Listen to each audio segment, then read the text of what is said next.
Muy buenas noches, nuevamente los saludo y todo el laboratorio Hacking de Francia, todo el equipo de trabajo administrativo, el equipo de ventas, todo el equipo científico de Hacking de Francia les da la bienvenida a este ciclo de capacitación que reiniciamos hoy, 14 de agosto, este mes que de pronto habíamos estado un poquito silenciosos, expectantes, ver con qué tema iniciábamos precisamente todo esto de la capacitación continuada o de los ciclos académicos que les propone Hacking de Francia. Ustedes ya saben que el propósito o la finalidad de Hacking de Francia es realizar un ejercicio comercial con argumentos científicos. Por eso iniciamos en este mes de agosto con un tema bastante álgido a nivel científico, no solo porque hay cientos de investigaciones clínicas, y todo el mundo se ocupa de las enfermedades cardiovasculares, sino porque a pesar de que la ciencia médica avanza, de que hay más medicamentos, de que hay más formas quirúrgicas e intervencionistas para temas cardiovasculares, sigue siendo el infarto agudo de miocardio la principal causa de muerte en el mundo.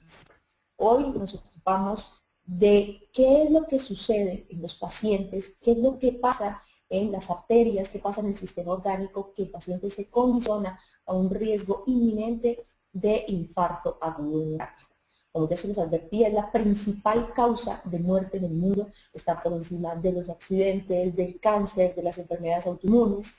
Este evento cardiovascular, en donde se sucede una obstrucción de la luz arterial y le deja de llegar oxígeno y nutrientes al músculo cardíaco, se genera una muerte secuencial de este segmento, un segmento que está irrigado por la arteria obstruida, y es aquí donde el paciente presenta todo el fenómeno de dolor torácico, presenta el dolor en el pecho, generalmente es un dolor en el lado izquierdo del tórax, está acompañado también de dolor irradiado al brazo, al cuello, a la mandíbula, además de sudoración, ansiedad y hasta alteraciones en el estado de conciencia. El infarto agudo de miocardio, es considerado una emergencia hipertensiva, una de los acontecimientos de urgencia más importantes, no solo porque es un evento que tiene muy poco tiempo para resolverlo, todo el sistema de atención de urgencias, sino que el paciente debe saber cuándo consultar.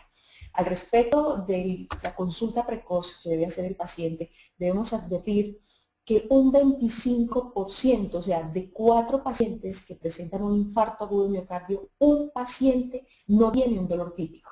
O sea, estamos acostumbrados a que le duele el pecho, que es como si lo pisara un elefante, etcétera, etcétera. Pero resulta que uno de cada 4 pacientes hace un dolor completamente diferente.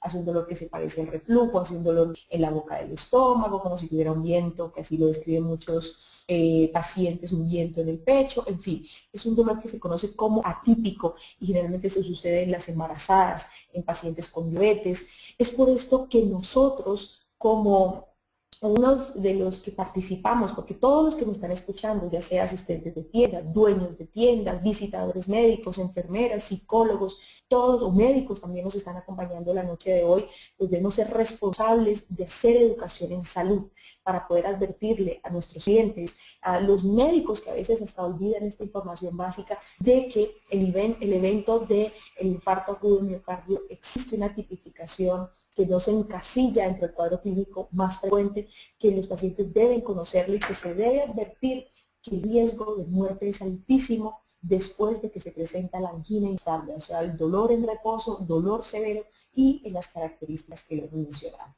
Por eso, este proceso de educación en salud de Hacking de Francia quiere enseñarles a ustedes todos aquellos mecanismos que preceden el infarto agudo de miocardio, no sin antes hablarles de la primera causa de incapacidad definitiva en Colombia, que también tiene que ver con arterias, que también tiene que ver con un evento vascular que precede el taponamiento arterial y posterior afección de un órgano blanco. Este es el caso del encéfalo, donde se procesan todas las funciones cognitivas, las funciones sensitivas y también la destreza motriz. Es allí donde se sucede el accidente cerebrovascular, que es la primera causa de incapacidad definitiva y la segunda causa de incapacidad en el mundo.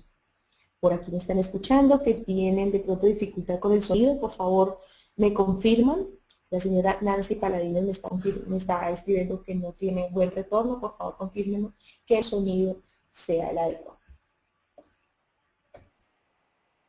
Advirtiendo temas de muerte y de incapacidad, hablando del impacto agroinfarto como la principal causa de muerte, la primera causa de muerte en el mundo, y del accidente cerebrovascular como la primera causa de incapacidad definitiva en Colombia, pues debemos generar como trabajadores de salud o como intermediarios en el proceso de salud de los pacientes, debemos procurar hacer educación al respecto de los factores de riesgo prevenibles, perfectamente modificables que tiene este paciente.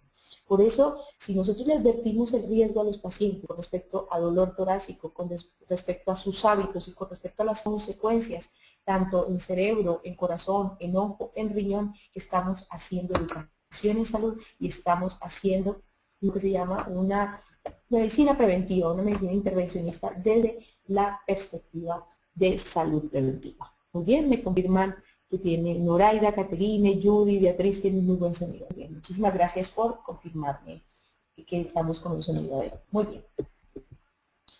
¿Qué es lo que está sucediendo en el cuerpo de un individuo que se presenta un infarto por miocardio o un accidente cerebrovascular? En la mayoría de los casos, porque no podemos hablar de un 100% de los casos, se sucede el fenómeno de ateroesclerosis, que es diferente a la arterioesclerosis. Y esto necesita que ustedes lo manejen con mucha fluidez, que sepan argumentarlo, porque no es lo mismo. No es lo mismo ateroesclerosis de arterioesclerosis. Empecemos por la primera, la que más se habla, que es la arterioesclerosis. Es el proceso de envejecimiento natural de las arterias. Todos los seres humanos vamos a vivir un deterioro de la capa íntima de las arterias, rigidez del músculo arterial y modificaciones que se dan con el paso de los años. Pero la ateroesclerosis, que es el otro concepto, no tiene que ver con el paso de los años. Un paciente de 25 años puede tener ateroesclerosis, que es el fenómeno de depósito de moléculas grasas en la capa íntima de las arterias. Es un proceso en donde se precede o lo precede un proceso de infección crónica persistente y es donde el paciente se ve sometido a un riesgo inminente de una lesión vascular. Bueno, efectivamente, confirma la señora Nancy Paladines que no escucha. Mi querida Nancy, va a traer, Laurita, por favor, colabórame a través de un mensajito. Ella debe tener algún inconveniente con el internet, porque varias me están confirmando que tienen un adecuado sonido, tú también me lo confirmas, entonces, por favor, la mensaje, escribámosle que debe ser algo que presenta el internet local de Nancy. Bueno, muy bien, entonces, espero que hayan entendido la diferencia. Si no está claro, por favor, vía chat, comuníquenme inquietud. Esta diferencia es muy importante que la conozcan porque muchos pacientes dicen, no, es que a mí me diagnosticaron arteriosclerosis. Bueno, entonces uno dice, efectivamente, es el envejecimiento arterial, tiene ciertos riesgos, pero no tiene tanto riesgo como la aterosclerosis. La aterosclerosis es un proceso que se puede evidenciar, como ya les mencionaba, en pacientes adultos jóvenes, pacientes que tienen ciertos riesgos o riesgos específicos como el síndrome metabólico que más adelante lo estaremos describiendo. Miren esta diapositiva. Esta diapositiva describe el proceso de formación de la placa de ateroma.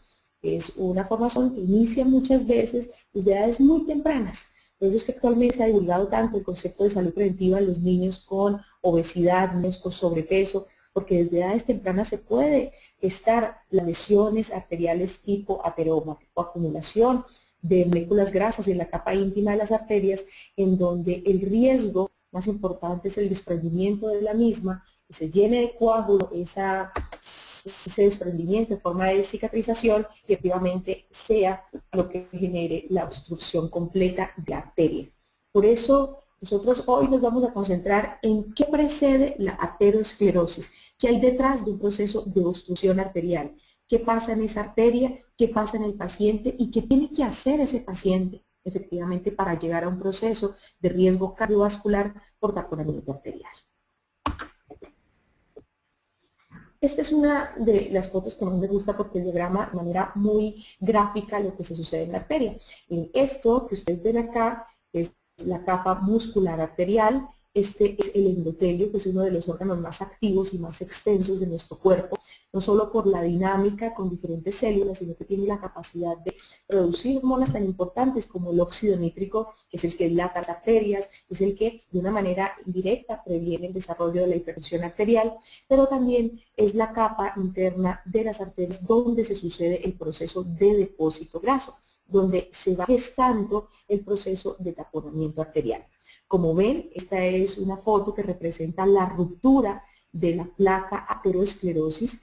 Cuando se sucede esta ruptura, pues como en todos los mecanismos de cicatrización de nuestro cuerpo, migran plaquetas a cerrar esta ruptura, y en el momento en que migran las plaquetas se hace literal un coágulo en la capa íntima de las arterias, y es este coágulo el que finalmente tapona la arteria o es el que viaja a unas zonas distantes de las arterias y son las que taponan pequeños vasos. Es por esto que todo lo que precede esta formación ateromatosa, esta montaña de grasa, es la responsable del infarto agudo de miocardio o del accidente cerebrovascular. Referenciemos ahora qué hay detrás de ese taponamiento arterial, cuáles son los factores de riesgo de ese paciente, cuáles son los factores implícitos que tiene este paciente. Empecemos por los que efectivamente el paciente no puede modificar. Digamos que desde la perspectiva de salud preventiva, pues digamos que son los que menos intervención pueden tener porque precisamente son identificados como factores no modificables. Entonces, ¿cuáles son factores no modificables? Edad, el paciente que tiene entre 40 y 60 años o más tiene riesgo de desarrollar taponamiento arterial y posterior evento cardio o cerebrovascular. Hormonas, el condicionante masculino por la influencia de los andrógenos es a un metabolismo un tanto diferente de los lípidos, a que se altere la producción de óxido nítrico. Es por eso que el varón hasta ciertas edades tiene mucho mayor riesgo que la mujer para desarrollar hipertensión arterial y otros trastornos de tipo metabólico que le generan un riesgo para eventos vasculares. Estrógenos. En el caso de las mujeres, los estrógenos, que son las hormonas femeninas, son protectoras hasta cierta edad. Obviamente, mientras están en buen nivel, son las hormonas protectoras. Son responsables del mecanismo de antioxidación de la capa íntima de las arterias, de mantener un nivel adecuado de óxido nítrico, que es el relajante arterial por excelencia. Es precisamente estos estrógenos pues, los responsables de que mantenga un balance calórico positivo la mujer, o sea, no deposite tanta grasa, ni en el abdomen ni las piernas, y mucho menos en sus arterias. Entonces, son estos fenómenos los que en el varón, en el caso de los andrógenos, lo condicionan un riesgo, y en la mujer es un factor protector la carga estrogénica. Pero ¿cuándo viene el problema de la mujer? En la etapa de la menopausia.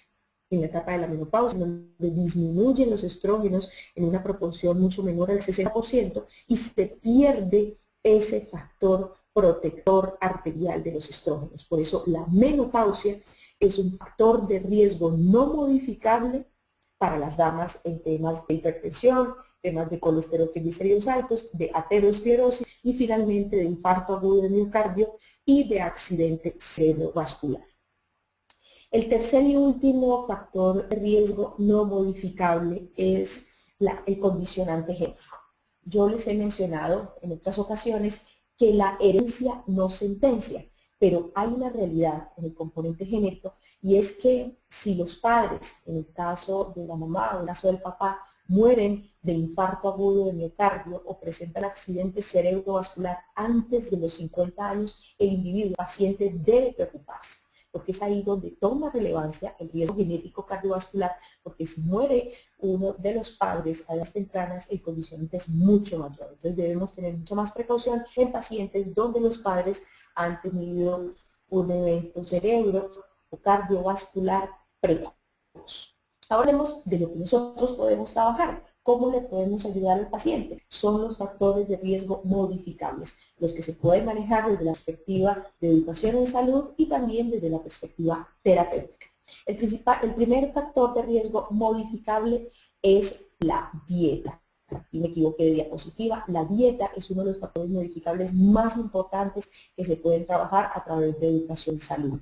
Los parámetros básicos en temas de dieta y protección cardiovascular es aumentar el volumen de alimentos crudos, frutas en la mañana, verduras en el almuerzo y en la cena, aumentar la proporción de fibras no digeribles como la avena, el germen de trigo, el psyllium.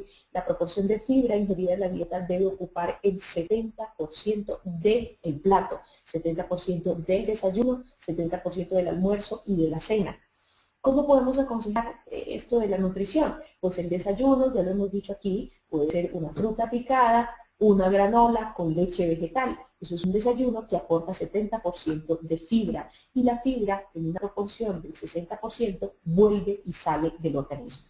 En el almuerzo, una ensalada que ocupa el 60% del plato, por lo menos 7 verduras crudas, y esto va a hacer un barrido a nivel intestinal y disminuye la absorción de grasas y de carbohidratos. El otro 40% de un plato del almuerzo puede ser la porción de proteína en un 20%, 10% carbohidratos, puede ser papa, yuca, plátano, arroz o pasta, y un 10% fibra, puede ser arroz integral o pan integral. Otros de los alimentos más utilizados con alto contenido de fibra y grasas poliinsaturadas son los frutos secos, que el paciente puede ingerir a media tarde, eso de las 4 de la tarde, maní, pasas, macadamia, almendras, granola, galletas integrales. Esto va a ayudar al paciente a minimizar la absorción de carbohidratos y de grasas, con esto disminuir el depósito de grasas a nivel arterial, a nivel de grasa central, y con esto minimizar el riesgo cardiovascular. El segundo factor de riesgo modificable efectivamente son las dislipidemias, los eventos de colesterol y triglicéridos altos, en donde aumenta el riesgo de infarto agudo de miocardio a medida que aumentan los triglicéridos y a medida que disminuye el colesterol cardioprotector, el HDL. Es el colesterol que viaja en las arterias, que tiene alta capacidad de adherir a su lipoproteína, buena cantidad de grasa saturada y sacarla a través del hígado de nuestro organismo. Es por eso que se conoce el colesterol HDL como cardioprotector o colesterol bueno. El tercer y último factor de riesgo que tiene que ver con peso, que tiene que ver con grasas o con desbalance calórico es la obesidad. En el contexto de la obesidad se tienen dos parámetros. Uno, el índice de masa corporal, que cuando llega a niveles mayores de 30 aumenta el riesgo tanto de infarto de miocardio como de accidente cerebrovascular, pero hay actualmente una obesidad que la vamos a plantear más adelante, es la obesidad cerebral. Esta tiene que ver con síndrome metabólico, esta tiene que ver con hígado graso, es un factor modificable y es un factor que debemos necesariamente manejar con el paciente.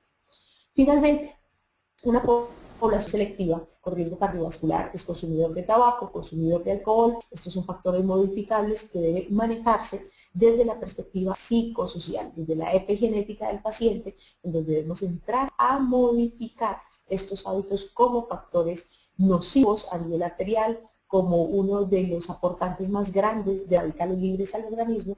Y efectivamente, cuando logramos en el paciente controlar el hábito del tabaco y el consumo de alcohol, se minimiza por debajo de un 25% el riesgo de infarto agudo de miocardio y de accidente cerebrovascular. Importantísimo, este tercer ítem que ven en la diapositiva, el estrés. El estrés es un factor psicológico, psicoemocional que condiciona al paciente no solo a mayores eventos agudos cardiovasculares, sino que condiciona una sobrecarga adrenérgica que le aumenta la exigencia al corazón, le hace que el corazón trabaje mucho más, y si encuentran las arterias obstruidas, pues obviamente va a tener con mayor probabilidad un infarto agudo de miocardio. Y por otro lado, el estrés condiciona a la inflamación crónica. El estrés tiene como mediador el cortisol, y el cortisol es uno de los antiinflamatorios iniciales de fase aguda, pero que perpetúan la inflamación en el individuo. Por eso es tan importante, cuando planteamos el estrés como factor de riesgo, no solo controlarlo para eventos agudos, sino también como una patología silenciosa que puede deteriorar progresivamente las arterias. Finalmente, el riesgo que atañe a una población específica y es la diabetes mellitus. La diabetes mellitus como patología aumenta un 60% la aparición de nuevos casos de infarto agudo de miocardio. Esto deben tenerlo claro los pacientes con reciente diagnóstico, pacientes que hace muchos años son diabéticos. Este tipo de pacientes se vinculan a un riesgo aumentado de infarto agudo de miocardio y de incapacidad por accidente cerebrovascular. Por eso tengan particular atención con el paciente que es diabético, con el paciente que tiene triglicéridos altos, con el paciente que tiene un colesterol bueno bajo, que consume alcohol, que consume tabaco y que ya empieza con niveles de sobrepeso y obesidad. Cuando su índice de masa corporal supera 25, ya entra en un rango de riesgo por sobrepeso, y cuando este supera los 30, el índice de masa corporal, que es la relación peso-talla, supera 30, ya el riesgo es bastante significativo. Nos han enseñado desde la perspectiva de educación en salud que el enemigo silencioso es la hipertensión arterial. Y efectivamente todos creemos en eso, en que la hipertensión arterial es un enemigo silencioso, no da síntomas, y cuando se presenta, pues generalmente está acompañada de un evento, de una emergencia hipertensiva. Por eso vamos a ver cuál es realmente el enemigo silencioso. Bueno, entonces nos pregunta Beatriz Joana Castaño, ¿qué debe hacer entonces el diabético como condicionante de riesgo? Bueno, mi querida Beatriz, lo primero que debe hacer el paciente con diabetes es tener muy bien controlada su diabetes. Eso es una responsabilidad del paciente con diabetes. Tiene que mantener los niveles de glicemia optimizados, el paciente debe hacer ejercicio, cuidarse muchísimo, muchísimo en el tema de la alimentación y obviamente saber cuándo consultar. Los pacientes con diabetes no tienen, como les mencionaba, un dolor típico, no tienen el dolor en el pecho así, izquierdo, como un apretón, como una pisadota, no. El paciente con ese evento cardiovascular y con un riesgo aumentado del mismo, es importantísimo que tengan en cuenta que no se presenta igual. Da un dolor como en la boquita del estómago, parece más como un reflujo, parece cualquier otra patología, más parece lo digestivo que a un infarto de miocardio. Por eso es que debemos advertir que no solo el paciente con diabetes se le aumenta el riesgo, sino que el paciente con diabetes tiene riesgo mucho mayor de complicaciones porque no se presenta el cuadro típico de infarto agudo de miocardio. Ahora conozcamos un poco lo que es el síndrome metabólico. ¿Qué es lo que pasa en el síndrome metabólico? ¿Qué es lo que está condicionando a los pacientes a desarrollar taponamiento arterial a través de este concepto de síndrome metabólico? Yo lo he llamado para esta capacitación el verdadero enemigo silencioso. ¿Por qué lo he llamado de esta manera? Porque, como les decía, está muy sesgada la educación en salud, en los planos obligatorios de salud con respecto a la hipertensión arterial. Pero poco se habla de aquel paciente que tiene todos los factores de riesgo reunidos y no lo sabe. O sea, pacientes que no tienen ni idea que es hipertenso, que no tienen ni idea que tiene colesterol, triglicéridos altos, que se le está subiendo el azúcar. ¿Por qué? Porque esto va en silencio. El azúcar se sube y a veces no da síntomas. Colesterol, triglicéridos se sube y no da síntomas. Entonces hay que empezar a identificar al síndrome metabólico, que es la convergencia de todos estos factores de diabetes, de colesterol, de hipertensión y obesidad en un solo paciente. Nos pregunta Patricia Ipia. A mi papá le diagnosticaron arteriosclerosis y ¿será posible que debido a eso se le haya subido la presión? Claro que sí, querida Patricia, ya lo explicamos, arteriosclerosis es el proceso de envejecimiento arterial, se endurece la capa muscular, deja de ser, digamos, efectiva en la producción de hormonas del endotelio y esto hace que el paciente se aumente en las cifras tensionales. Aquí, mi querida Patricia, vamos a hacer unos esquemas de protección cardiovascular muy específicos también para el caso de tu señor padre. Hablemos un poco de qué pasa con el síndrome metabólico. ¿Qué es lo que hay detrás de este tan cuestionado síndrome desde la década de los 90? En el contexto del síndrome metabólico, estamos trabajando en unos factores condicionantes específicos para este síndrome. Permítame un momento, por favor.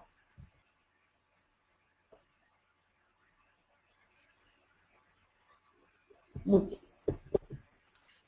Son 4 los factores que hacen parte, los factores de riesgo, las patologías que hacen parte del síndrome metabólico. Por aquí otra pregunta, Patricia, y presenta un dolor en pierna y adormecimiento y siente como si la pierna estuviera suelta. Sí, esto se llama claudicación intermitente, Patricia, o síndrome de Berger.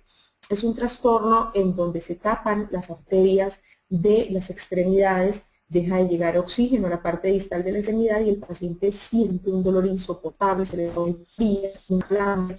Haciendo un manejo arterial, Patricia, podemos manejar también la claudicación intermitente, que es el síntoma precisamente que está refiriendo tu papá. Muy bien. En cuanto a este tema de síndrome metabólico, podemos referenciar uno muy importante que es la obesidad central.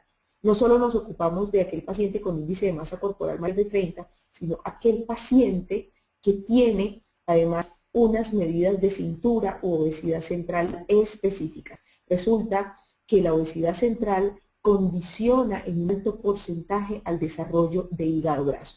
Y cuando el paciente tiene hígado graso, el paciente tiene alto riesgo de diabetes, tiene alto riesgo de colesterol, triglicéridos altos y efectivamente tiene alto riesgo de dislipidemias mixtas y también de evento vascular. Por eso hoy nos ocupamos del hígado graso, nos ocupamos de hacer limpiezas hepáticas, de disminuir la carga de triglicéridos a nivel de la célula hepática y con esto mejorar la efectividad funcional o el rendimiento funcional del hígado y con esto controlar colesterol, triglicéridos, azúcar, etc. Yo sé que todos los que han asistido a estas charlas, a estos ciclos académicos de Hakim de Francia, han entendido que la diabetes tipo 2, que ya de hecho la planteamos, la diabetes tipo 2 tiene que ver con hígado graso. Si el hígado está lleno de calorías, si está lleno de triglicéridos, pues es imposible que le permita funcionar de una manera adecuada a la insulina y es aquí donde se presenta el fenómeno de resistencia a la insulina y con esto todo el trastorno de síndrome metabólico. Ojo con este dato. Según autoridades médicas internacionales y reportes recientes de la Sociedad Colombiana de Endocrinología y Cardiología, el 50% de la población colombiana tiene sobrepeso. O sea que el 50% de los colombianos tiene un riesgo implícito de riesgo cardiovascular. Tienen un 50% de riesgo de taponamiento arterial y del desarrollo de patologías determinadas por la arteriosclerosis. Por eso es importante que nosotros identifiquemos, ustedes como intermediarios en el proceso de salud de los pacientes, identifiquen este tema de la obesidad, del sobrepeso, como un potenciador de enfermedad cardio y cerebrovascular. No podemos seguir viendo el niño chiquitico, gordito y decir, ay, tan lindo como está gordito. No, hay que mirar si el niño está bien nutrido, si está mal nutrido y si tiene alto riesgo de obesidad. Esto es muy trazador en medicina preventiva. Hay que tratar al niño para no tener que hospitalizar al adulto. O sea, esto es muy importante, hacer salud preventiva en el chico, en el adolescente. Esto tiene un impacto muy positivo sobre el desarrollo de estas enfermedades crónico-degenerativas. Miren cómo va creciendo el enano, así le llamo yo. Es que si un paciente tiene hipertensión, bueno, tiene el riesgo de infarto agudo del cardio o tiene riesgo de ceguera, bueno, existen riesgos específicos. Pero miren, cuando se une la diabetes, colesterol, triglicéridos altos, hipertensión, obesidad central, lo fijo es que se presenten al tiempo alteraciones tipo renal, ceguera, infarto agudo del cardio y accidente cerebrovascular. Lamentablemente, muchos pacientes llegan al diagnóstico de síndrome metabólico con un accidente cerebrovascular. Llegan al diagnóstico porque les dio un infarto agudo del cardio.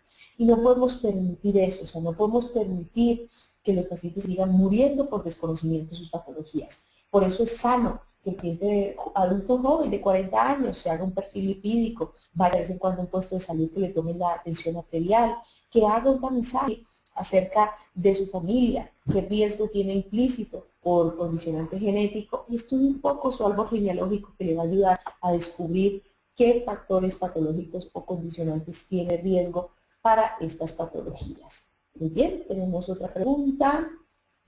Nos pregunta, no, Caterine, ¿tienes alguna inquietud? Ya me estás escribiendo, pero no logro ver la pregunta. Muy bien.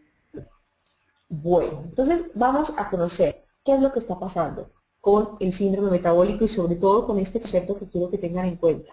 Obesidad central e hígado graso. La trascendencia del hígado graso es que, primero, condiciona la diabetes, condiciona colesterol, triglicéridos altos y segundo, es perfectamente tratable. No podemos seguir quedándonos como lo que nos dice pues los médicos en nuestro sistema de salud. Ah, usted tiene hígado graso, deje de comer grasa. Primero, no tiene colesterol dentro de la célula hepática, lo que tiene es triglicéridos. Si usted quiere modificar la dieta, lo que tiene que modificar es azúcar y harinas. Segundo, el hígado graso, déjelo ahí, no aumente. No, usted no lo puede dejar ahí. El contexto de las medicinas integrativas o la propuesta que hacen las medicinas integrativas es trabajar el paciente en drenaje linfático específico a nivel hepático para disminuir la carga calórica y también aumentar la actividad de una enzima, que es la glutatión peroxidasa, para disminuir los depósitos de triglicéridos a nivel hepático. Miren cómo Estos dos términos, aunque parecen un poco técnicos, pero quiero que lo tengan en cuenta. La grasa que se hace en el abdomen, o sea, la obesidad central, tiene implícito un riesgo hipertensivo, dado que esta grasa tiende a aumentar la angiotensina, que es una hormona que cierra las arterias, y al aumentar esta angiotensina en sangre, el paciente tiene mayor riesgo de hipertensión arterial o desarrolla de manera precoz la hipertensión arterial.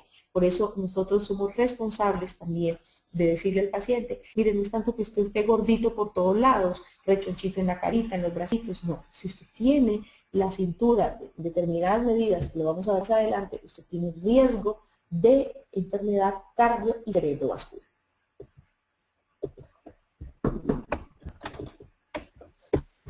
Muy bien, vamos a hablar un poquito de cifras normales, ¿sí?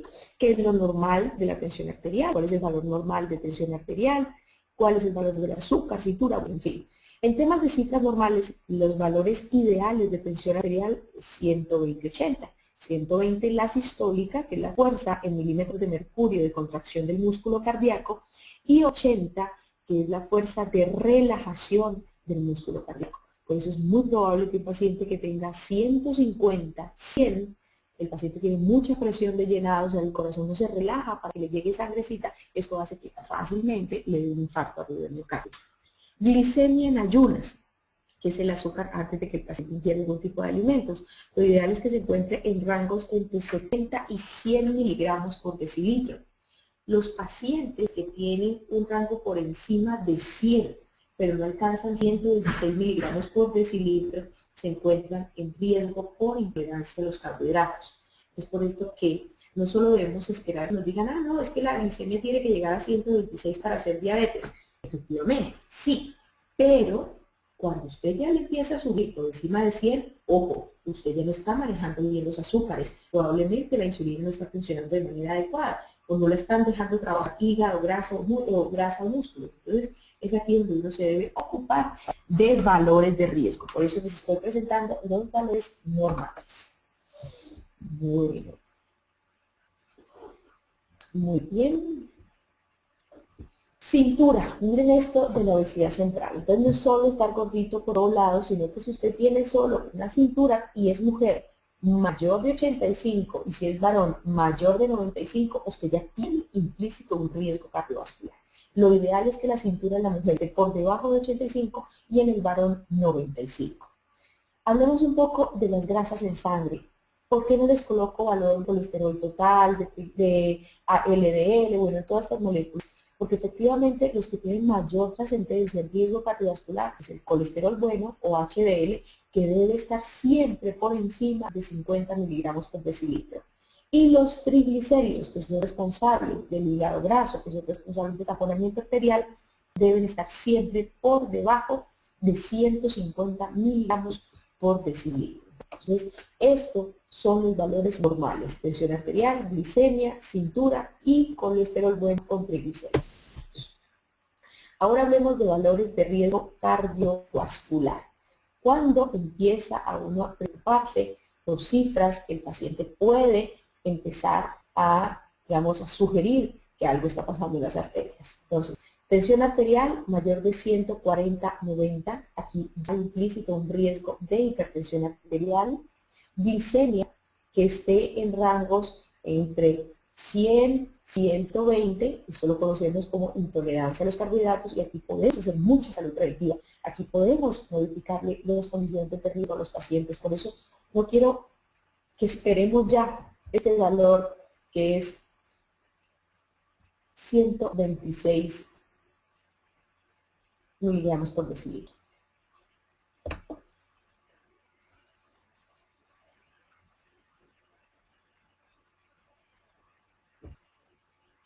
Por favor, confírmenme el sonido.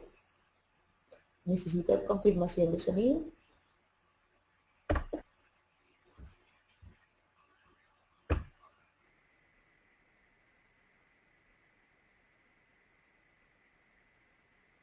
¿Tienen buen sonido? Bueno, excelente, muy bien. Entonces, como les decía, no debemos esperar el valor ya que sufrieron una diabetes. Con un valor mayor a 100 miligramos debemos estar atentos con los pacientes, absolutamente con todos los pacientes, con valores por encima de 100 miligramos por decilitro de glicemia. Cintura, ya los advertíamos, mayor de 85 en mujeres, mayor de 95 en varones. Ojo con el colesterol bueno, cuando les entreguen el perfil lipídico, lo primero que tienen que ver que ese colesterol supere los 50. Si no supera 50, estamos en riesgo cardiovascular. Y el índice de masa corporal, 24, de 25 en adelante ya estamos hablando de sobrepeso, y de 30 pues ya empezamos a hablar de alto riesgo cardiovascular.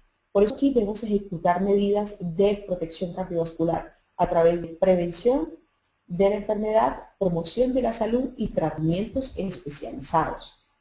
El paciente debe realizar tratamientos especializados. Muy bien. Nos pregunta Beatriz, si drenamos nuestro hígado, ¿bajamos los niveles de azúcar y evitamos taponamiento de arteria? Claro que sí, Beatriz. El 60% de los pacientes con hígado graso tienen síndrome metabólico, o sea, tienen colesterol alto, tienen azúcar alta, tienen hipertensión arterial. Por eso el hígado juega un papel fundamental en todo lo que tiene que ver con protección cardiovascular. Esto no solo en los pacientes que tienen reciente diagnóstico de diabetes tipo 2. Estos pacientes necesariamente tienen que hacerse una ecografía de hígado y biliar, verificar que no tengan un hígado graso. Si estos pacientes tienen hígado graso, pues hay que tratarles el hígado graso. Y probablemente, si un paciente con reciente diagnóstico de diabetes se le diagnostica hígado graso y se le trata el mismo, este paciente se le minimiza el riesgo de desarrollar efectivamente la diabetes. Puede controlarse la diabetes y, diría yo, erradicar dicha patología. Por eso es tan importante estudiar nuestro hígado. Observar cómo está esa glándula fundamental de nuestro cuerpo. Estas son medidas de educación en salud y de prevención de la enfermedad. Control de peso corporal, alimentación balanceada como el esquema que les sugería previamente, realizar actividad física regular y dar ejercicio aeróbico, asistir a controles médicos periódicos. Esto es muy importante. No podemos permitir que los pacientes sean hipertensos e ignoren el control por parte de su EPS. Debe importar siempre estar supervisados estos pacientes. Por último, una actitud positiva, y ya vamos a hablar acerca de esto. Bueno, nos pregunta Patricia Tapia, doctora Natalie, buenas noches. ¿Los hombres pueden manejar presiones arteriales más altas que las mujeres? Bueno, mi linda Patricia, efectivamente los hombres tienen un condicionante mucho mayor a la hipertensión arterial, como lo veíamos por los andrógenos. Pero en el caso de las mujeres, después de la menopausia, pueden manejar cifras mucho mayor que los hombres. Entonces, eso tenemos que tener en cuenta eso. La mujer, después de la etapa de la menopausia, casi iguala el riesgo cardiovascular a los varones. Como les decía, mantener una actitud positiva. ¿Qué hacen esta mentalidad positiva? ¿Qué hacen las buenas ideas, los sueños, los proyectos? Minimizar el estrés. Si hay menos estrés, hay menos adrenalina, menos cortisol, menos probabilidad de inflamación crónica persistente y con esto una protección indirecta en patología cardiovascular. Y también muy importante tener en cuenta que si hay menos estrés, hay una actitud positiva, pues la probabilidad de un infarto agudo de miocardio por el tema emocional pues es bastante baja. Por eso es importante que lo tengan en cuenta como uno de los factores de promoción en salud. Usted le tiene que decir a sus clientes, a sus pacientes, mire, hay que mantener una actitud positiva, hay que pensar precisamente en que lo que nosotros podemos hacer desde la perspectiva mental y emocional es un factor que ayuda bastante en todos estos procesos de prevención de enfermedad cardiovascular. Ojo con esto, control periódico con el médico nutricionista. A mí me gusta mucho que los pacientes sean evaluados por los nutricionistas, que les hagan su esquema. Cuando no hay convergencia con lo que yo pienso y el nutricionista que está asesorando el paciente, pues créanme que yo sí hago una reestructuración de la dieta. Yo baso mi esquema nutricional en un 70% de alimentos crudos, frutas, verduras, frutos secos, cereales, fibra no digerible, proteína vegetal y leguminosas. Esa es mi estrategia de protección cardiovascular desde la perspectiva nutricional. El paciente nunca, absolutamente nunca, debe abandonar su tratamiento médico. Si el paciente es hipertenso, si el paciente es diabético, si el paciente tiene colesterol alto y está consumiendo diuréticos, anticoagulantes, hipoglicemiantes, está controlando el tema de colesterol, triglicéridos altos, está tomando sus medicamentos para la presión, por favor, Nunca le vamos a cambiar el tratamiento de base por un medicamento natural. El paciente lo empieza al mismo tiempo que con el medicamento natural. El medicamento natural va a optimizar la función hepática, va a ir limpiando las arterias, va disminuyendo las cifras tensionales, pero paralelo con el tratamiento convencional. Por favor, esto quiero que lo tengan claro. El único que tiene la competencia para suspender medicamentos es el médico tratante, sea el médico PS, sea el médico integrativo, cualquiera que lo esté manejando es el único que tiene competencia para suspenderlo. Por eso el paciente tranquilamente puede consumir los esquemas que vamos a sugerir a continuación y continuarse consumiendo sus medicamentos de patología de base. Primer esquema, desintoxicar su organismo a través de alimentos crudos, abundante consumo de agua, hacer ejercicio y el esquema desintoxaquín. Ustedes ya lo conocen, Gastropatic, Hepatoquín, Uropatic. En muchos pacientes es su primera fase de tratamiento. Bueno, tiene una pregunta, Liliana Prada. Bueno, no es para mí la pregunta. Tranquila, Liliana. Entonces, este esquema de Desintoxaquín puede iniciar el tratamiento de los pacientes haciendo un drenaje de la boca al colon, una limpieza hepática y una limpieza renal. Esto nos ayuda a minimizar la carga tóxica, mejorar el rendimiento arterial y hacer una protección indirecta de las arterias, corazón, cerebro, ojo, riñón. Desintoxaquín, ¿cómo se lo van a consumir los pacientes? Si el paciente es hipertenso, no puede consumir altos volúmenes de agua. Recuerden que el esquema que hemos sugerido del desintoxaquín siempre es una botella de 600 mililitros para consumir durante el día, mezclando 20 gotas de cada frasco. En el paciente hipertenso le vamos a sugerir una proporción menor de agua. Vamos a sugerirle media botella de 600 mililitros, o sea, serían 300 mililitros, mezclar las mismas 20 gotas de Gastropatic, 20 de Hepatoquín, 20 de Uropatic, para consumir durante el día. Recuerden que los pacientes con hipertensión manejan muy mal los líquidos, por eso los mandan diuréticos, entonces no podemos saturarlos de agua. Cardomarín. Sí que tiene trascendencia este tema de la silimarina y el cardomarín de Hacking de Francia en síndrome metabólico, para tratamiento de hígado graso, para tratamiento de obesidad, como cardioprotector indirecto, dado que protege las arterias. El esquema cardomarín es el paso inicial en la terapia para el paciente con diabetes, para colesterol, triglicéridos altos, para el paciente hipertenso. Es el primer paso en protección cardiovascular específica, el cardomarín de Hacking de Francia. Doris Elena Díaz nos pregunta, doctora, ¿para el hígado graso es mejor el hepatoquín o el cardomarín? Los dos, mi querida Doris, son diferentes. El cardomarín, gracias a los flavolignanos, activa la enzima glutatión peroxidasa para permitir un mecanismo endógeno celular de reparación. En cambio, el hepatoquín aumenta el drenaje linfático, aumenta el drenaje general a nivel de vesícula biliar, de la bilis y también de moléculas grasas, y con esto efectivamente el paciente mejora. Por eso se complementa el hepatoquín, 2 PAF, 3 veces al día, cardomarín, 2 cápsulas a las 2 de la tarde. Muy bien. Nos pregunta Liliana, doctora, tengo un cliente al que le dio mucha soltura el desintoxaquín. Tenía entendido que no generaba efectos adversos. ¿Qué puede haber sucedido? Bueno, Liliana, no es un efecto adverso. Efecto adverso es cuando el medicamento genera un efecto tóxico en el organismo. No, el tema del desintoxaquín es una fase de drenaje. Muchos pacientes tienen depósitos de residuos fecales viejos, o sea, que era estreñido o que no tenía evacuaciones completas. En estos pacientes en donde hay residuos tóxicos importantes, el desintoxaquín puede generar aumento del volumen de las evacuaciones y también menor consistencia de las mismas. El paciente que consume altas cargas de grasas, de carbohidratos refinados, de lácteos, también si va a hacer una desintoxicación y no lo suspende, no modifica su dieta, pues va a generar diarrea. Porque es que nosotros lo que pretendemos, Liliana, y para todos los que están en este ciclo académico, el desintoxaquín saca toxinas. Si le seguimos poniendo toxinas, pues él va a limpiarlo y él se vuelve un poquito severito cuando hay mucha carga. Entonces, en estos pacientes lo que se hace, Liliana, es aumentar el consumo de líquidos. En estos pacientes es fundamental que se mantenga una proporción del consumo del medicamento en los mismos 600 mililitros, pero se baja la dosis, ya no son 20 gotas de cada frasco, sino que se hace el esquema con 10 gotas del Gastropatic, del Hepatoquin, del Uropatic en la botellita de agua para consumir durante el día. Terminen en un momento, por favor.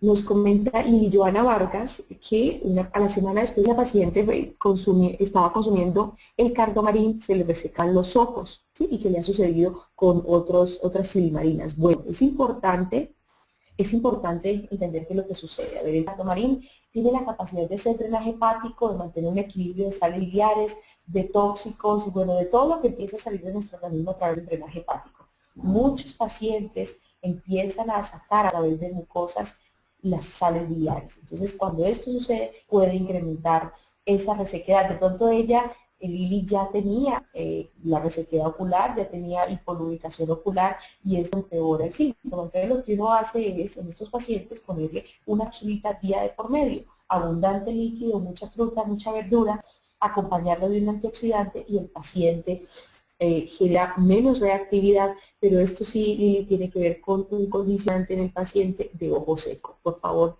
tenlo en cuenta. Muy bien. Ahora, ¿cuál es terapia específica para protección arterial? ¿Qué proponemos en Hacking de para hacer limpieza arterial, para proteger nuestro cerebro, nuestro corazón, nuestros ojos? Esta estrategia cardioproterquil, precedido el cardioproterquil de una desintoxicación orgánica con el desintoxaquín, una activación enzimática con el cardomarín a nivel hepático y drenaje también de moléculas grasas. Este cardioproterquil nos propone, primero, hacer un barrido sanguíneo de moléculas grasas y optimizar la función hepática. Empecemos precisamente con el drenaje hepático. El drenaje hepático que incluye dentro de su fórmula del hepatoquín, la silimarina, la china officinalis, la Cinara scolinus, que es la mina alcachofa, la brionia alba y el chelolio. Estos que tienen como responsabilidad hacer drenaje hepático, mecanismos de antioxidación, optimizar la función de vesícula biliar y drenaje de bilis y también optimizar la función digestiva. Cuando trabajamos dentro del contexto de protección hepática y lo hacemos con todos estos recursos homeopáticos o de ciencia floral, promovemos drenaje linfático, restauración celular y protección cardiovascular. Sus indicaciones son drenaje hepático, hígado graso, sobrepeso y obesidad. Este que es uno de los recursos más específicos en protección arterial para bajar colesterol, para bajar triglicéridos y con esto prevenir obviamente el infarto de miocardio y el accidente cerebrovascular. Este es el Lipostick, que incluye el fenolfeco como hipolipemiante, el cardomariano, que es la misma silimarina para hacer protección indirecta de hígado, drenazo, y sahariáfera, que es la misma flor de Jamaica para activar drenaje linfático sistémico y con esto disminuir los depósitos grasos en la capa íntima de la arteria, Syzygium o el Syzygium jamborandi, que es un elemento que disminuye la absorción de carbohidratos en el intestino y con esto se disminuye el nivel de triglicéridos en sangre. Liliana Prada pregunta, ¿por qué alguien puede generar resequedad general en boca y ojos sin sufrir de síndrome de Sjögren? ¿Y qué le podemos recomendar? Bueno, estos pacientes primero tienen que hacer un estudio. ¿Qué es lo que sucede? O sea, en los ojos, si no es un síndrome de Sjögren, hay que descartar que haya taponamiento del conducto lacrimal, que haya taponamiento de las glándulas, de meibonio. O sea, hay que hacer un estudio profundo. En esto sí es importantísimo que el paciente acuda al especialista, que acuda en una primera instancia al oftalmólogo. Cuando el oftalmólogo ya hace una evaluación especializada, pues uno inmediatamente ya puede decir o estimar diagnósticos asociados y en la mayoría de casos, Viviana, el apoyo que yo les doy a estos pacientes con resequedad de mucosas es con el esquema de inmunoprotegido.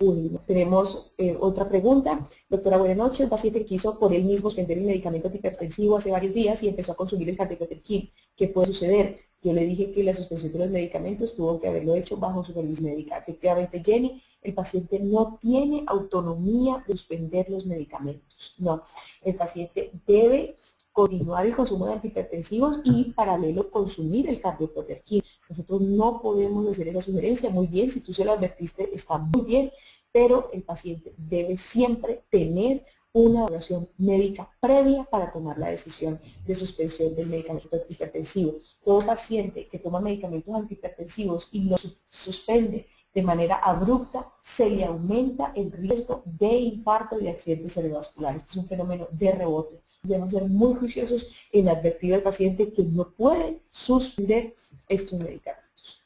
Bueno, hagamos un repaso. Biscusarífara, como les decía, la flor de Jamaica, diurético y antihipertensivo. El fenogreco nos ayuda a hacer drenaje hepático, nos ayuda también con el apetito, minimizar la carga de grasas y carbohidratos en la dieta. El cardomarín, como ya se lo referenciaba con el cardomarín, la cilinina, que es el elemento fitoquímico más importante de protección hepática, activa la enzima glutatión peroxidasa y con esto no solo protegemos el hígado, sino controlamos colesterol, triglicéridos altos y también le ayudamos al paciente, que es muy importante, con el tema del azúcar alta. Sisigium, que es el mismo jambolí, es el elemento que se utiliza tanto en fitoterapia como en homeopatía para la diabetes. Este interfiere en la absorción de carbohidratos en el intestino y con esto controla los niveles de azúcar y de triglicéridos en sangre. ¿Qué indicaciones tiene el lípido stick? Colesterol, triglicéridos altos, colesterol solo, triglicéridos solos altos, hígado graso y obesidad. En este momento se me ha vuelto un excelente recurso este lípido stick para el control de peso. Lo combino con el Redustick, 15 gotas 3 veces al día, el Redustick en el esquema en ayunas, lunes, miércoles y viernes, y es extraordinario para controlar peso. Finalmente, como cardioprotector para arterias, para corazón, para los diferentes órganos blancos, el Cardiojón. Cardiojón, que incluye la estrategia del Crataegus para protección del músculo cardíaco, Sisigium y Cinara para inhibir colesterol, triglicéridos altos, y la varita carbónica con el Allium sativum para disminuir las cifras tensionales. Esta es la estrategia Cardiojón, que tiene como propósito hacer drenaje de vesícula biliar y con esto disminuir el colesterol en la sangre. Sisigium, como se explica, disminuye la absorción de azúcar, carbohidratos complejos a nivel intestinal y con esto prevenimos la diabetes y también corregimos los niveles de triglicéridos altos en sangre. Bueno, nos pregunta Jenny, doctora, ¿un niño puede ser propenso a tener colesterol y triglicéridos altos y se manejarían los mismos esquemas? Efectivamente, Jenny, pues hay que mirar qué edad tiene el niño. Si es un niño de 10 años, los que maneja el esquema cardioproterkin. Si es un niño de 10 años, ya se le puede hacer el drenaje con el cardioproterkin y el cardomarín, que es el esquema de protección hepática. Y efectivamente, actualmente tenemos muchos niños con condicionante hipertensivo. Varita carbónica, que es el medicamento homeopático por excelencia para la hipertensión arterial. Y finalmente el Allium sativum, que es el hipotensor gracias al aporte de germanio, que es un mineral fundamental para las arterias, para hacer dilatación arterial. Este es uno de los recursos más importantes para controlar cifras tensionales. Y qué pena, me faltaba un esquemita, que es el Crataegus, que es el cardioprotector. El Crataegus nos ayuda a regular el ritmo cardíaco, la contractilidad miocárdica. Este es uno de los elementos más importantes para las palpitaciones, para las arritmias. Aquellos pacientes que tienen ese dolor, ese desconfort torácico, el Cardiojón es excelente.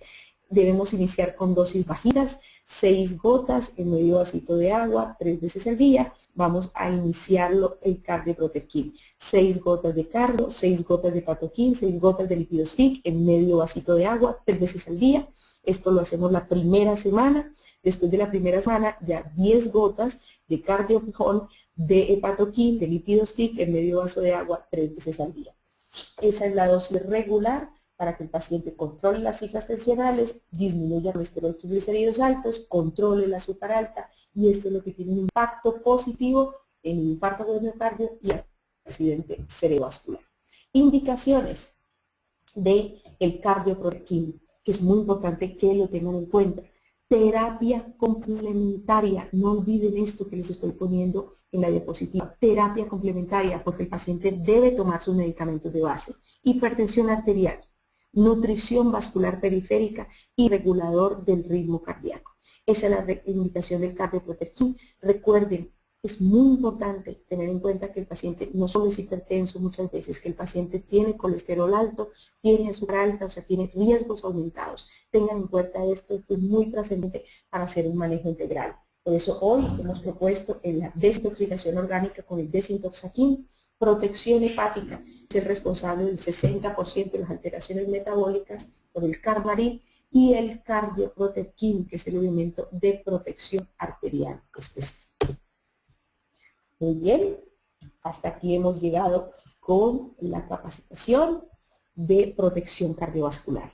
Esto con ustedes, digamos, entrándolos dentro del contexto de la educación en salud, dándoles recursos complementarios a las terapias convencionales y sobre todo el nuevo concepto que ya están manejando los endocrinos y los cardiólogos, que es protección hepática.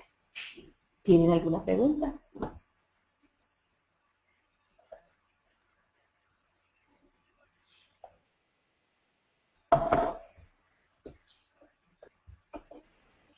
Muy bien.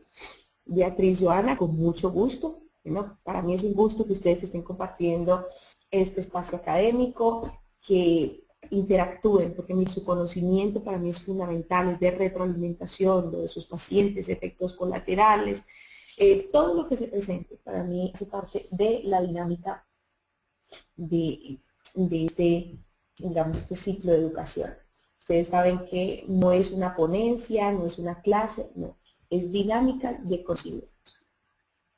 Bueno.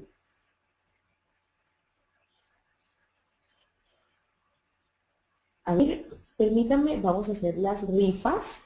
Bueno, vamos a rifar en una primera instancia un hepatoquímico.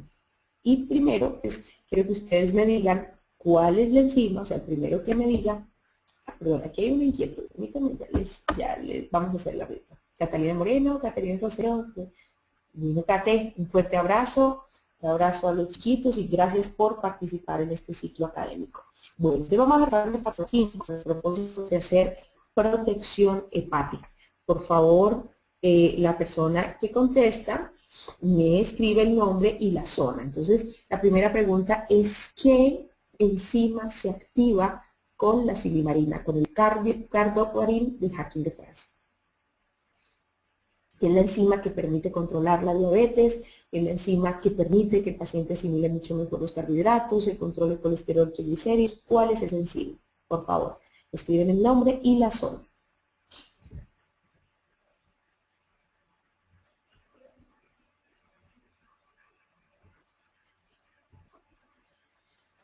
Alfa-glucosidasa, casi. A ver, ¿quién tomó nota? ¿Quién tomó nota?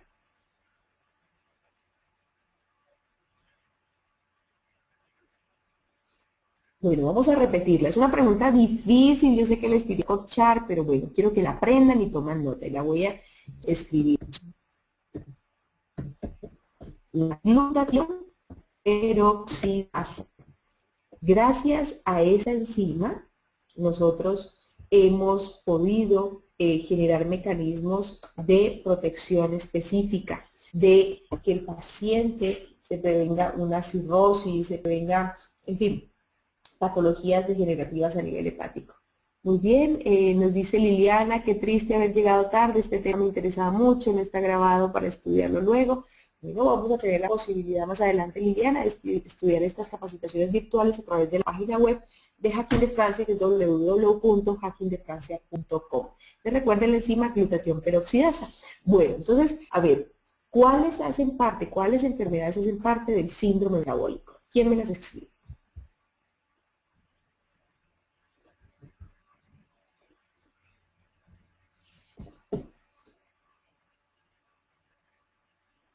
Para rifar un hepatoquímico, hígado graso, triglicéridos, diabetes.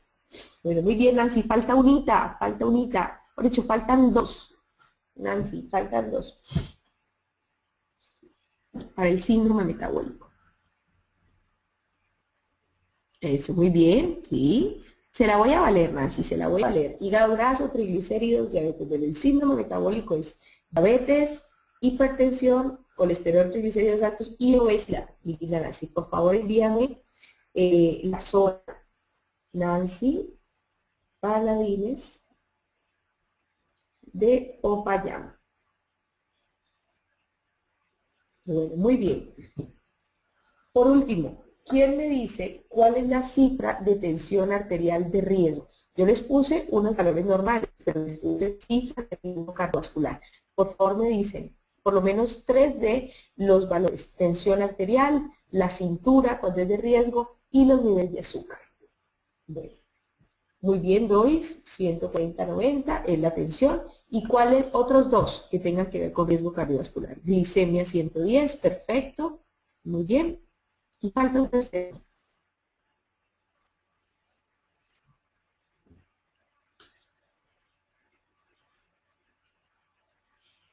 Cintura mayor de 85, ¿en quién? ¿En mujeres o en hombres, Doris?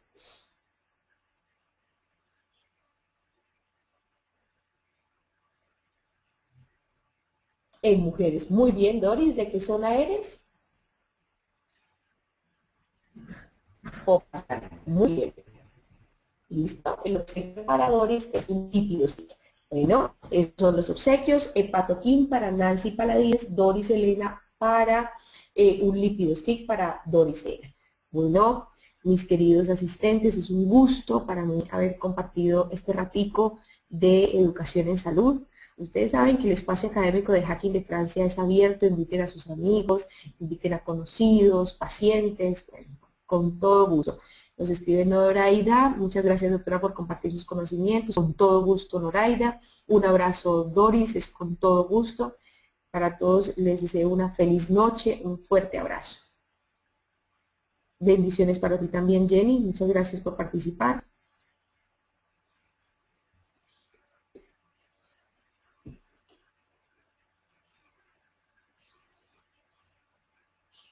Hasta mañana Luis Felipe, una feliz noche, espero que estés muy bien, muy juicioso Luis Felipe, cuídate mucho. Judy, un abrazo, feliz noche. Caterina, un abrazo con gusto. Lo mismo para tus chiquitos, Caterina, un abrazo. Adriana, con gusto Adriana, un abrazo para ti, para chiquito, para toda tu familia. María Emma, gracias María Emma por el apoyo, un fuerte abrazo, besos a Nico. María Liliana, buena noche, lo mismo para ti María Liliana. Con gusto Catalina, una feliz noche. Nancy, me alegro que te haya gustado la conferencia, un fuerte abrazo. Alex, un abrazo Alex, para todos, para toda la zona de los Santanderes, de Cúcuta, de Bucaramanga, un abrazo para ti. Me alegro que haya gustado la conferencia Alex. Nancy, que descanses también Beatriz, una feliz noche. Liliana, ya estemos confirmando la fecha de la próxima conferencia virtual. Muy buena noche Mayerly, también un abrazo para ti. Diana Alexandra, Dianita, un fuerte abrazo, feliz noche, besitos a las chiquis.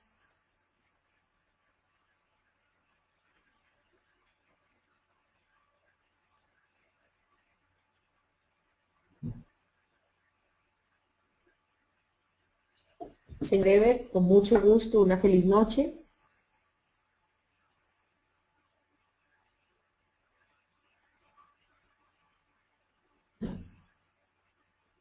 Beatriz, con mucho gusto, feliz noche.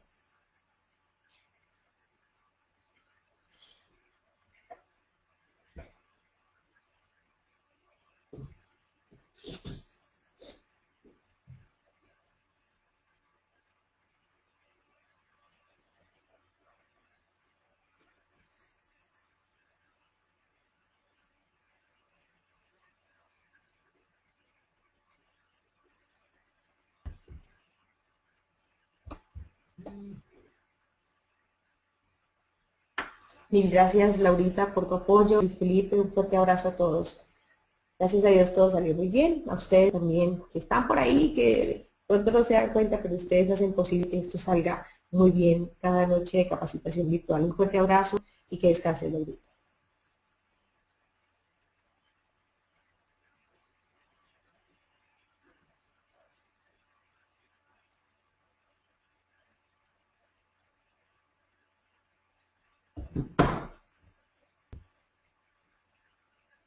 Feliz noche para todos.